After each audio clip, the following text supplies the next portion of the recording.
ಕರ್ನಾಟಕದ ಪಟ್ಟಣದಲ್ಲಿ ರಾಘವೇಂದ್ರ ಕುಟುಂಬವು ಅತ್ಯಂತ ಗೌರವಾನ್ವಿತವಾಗಿತ್ತು. ಈ ಕುಟುಂಬದ ಮುಖ್ಯಸ್ಥರಾದ ವಿಶ್ವನಾಥ ಅವರು ತಮ್ಮ ಪತ್ನಿ ಲಕ್ಷ್ಮಿ ಮತ್ತು ಪುತ್ರ ಅರುಣನೊಂದಿಗೆ ವಾಸವಾಗಿದ್ದರು. ಲಕ್ಷ್ಮಿ ಒಬ್ಬ ದಯಾಳು ಆದರೆ ಕಟ್ಟುನಿಟ್ಟಿನ ಮಹಿಳೆ, ಸಂಪ್ರದಾಯಗಳಿಗೆ ಮತ್ತು ಶಿಸ್ತಿಗೆ ಬದ್ಧಳಾಗಿದ್ದಳು. ಅರುಣನು ಬೆಂಗಳೂರು ನಗರದ ಸ್ಮಾರ್ಟ್ ಮತ್ತು ಆಧುನಿಕ ಯುವತಿ ಅನನ್ಯಳನ್ನು ವಿವಾಹ ಮಾಡಿಕೊಂಡನು. ಹೊಸ ಮನೆಯ ಸಾಂಪ್ರದಾಯಿಕ ಜೀವನ ಶೈಲಿಗೆ ಹೊಂದಿಕೊಳ್ಳುವುದು ಅನನ್ಯಳಿಗೆ ಉತ್ಸಾಹದ ಸಂಗತಿಯಾದರೆ ಕೆಲವೊಮ್ಮೆ ಆತಂಕಕರವಾಗಿಯೂ ತೋರುತ್ತಿತ್ತು. ಲಕ್ಷ್ಮಿ ಪ್ರತಿಯಾದರೂ ತನ್ನ ಸೊಸೆ ಮಕ್ಕಳ ಮೇಲೆ ಹೆಚ್ಚಾದ ನಿರೀಕ್ಷೆಗಳನ್ನು ಹೊಂದಿದ್ದಳು.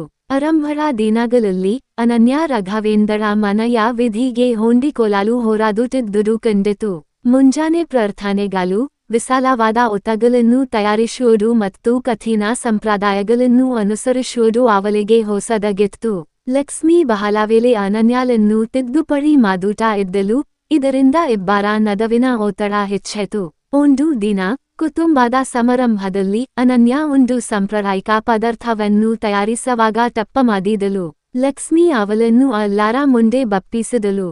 ಅವಮಾನಿತಗೊಂಡ ಅನನ್ಯ ತಕ್ಷಣದಂತೆ ರಾತ್ರಿಯ ಸಂತೆಯ ಸಮಯದಲ್ಲಿ ತನ್ನ ಅತ್ತಿಗೆ ಮಾತಾಡಲು ನಿರ್ಧರಿಸಿದಳು. ಅನನ್ಯ ತನ್ನ ಮನದಲ್ಲದ ಮಾತುಗಳನ್ನು ಹೊರ ಹಾಕಿದಳು.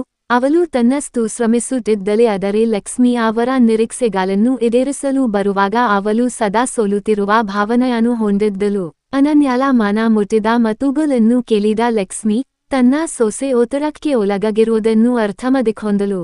ಸ್ವತಃ ತನು ಒಮ್ಮೆ ಯುವವಧುವಾಗಿ ಭಾವಿಸಿದ್ದ ಸಂಕಷ್ಟಗಳನ್ನು ನೆನೆಸಿಕೊಂಡಳು ಮತ್ತು ಇನ್ನೂ ಹೆಚ್ಚು ಸಹಾನುಭೂತಿಯುತವಾಗಲು ನಿರ್ಧರಿಸಿದಳು. ಮುಂದಿನ ದಿನ ಮುಂಜಾನೆ ಲಕ್ಷ್ಮಿ ಒಬ್ಬ ಬಲಿದ ಮಗುವಿನಾಗೆ ಮತ್ತು ಧೈರ್ಯಭರಿತ ಹೃದಯದೊಂದಿಗೆ ಅನನ್ಯಳ ಬಳಿಗೆ ಹೋಯಿತು ಮತ್ತು ತಾಳ್ಮೆಯಿಂದ ಕುಟುಂಬದ ರೆಸಿಪಿಗಳನ್ನು ಕಲಿಸಲು ತಯಾರಾದಳು.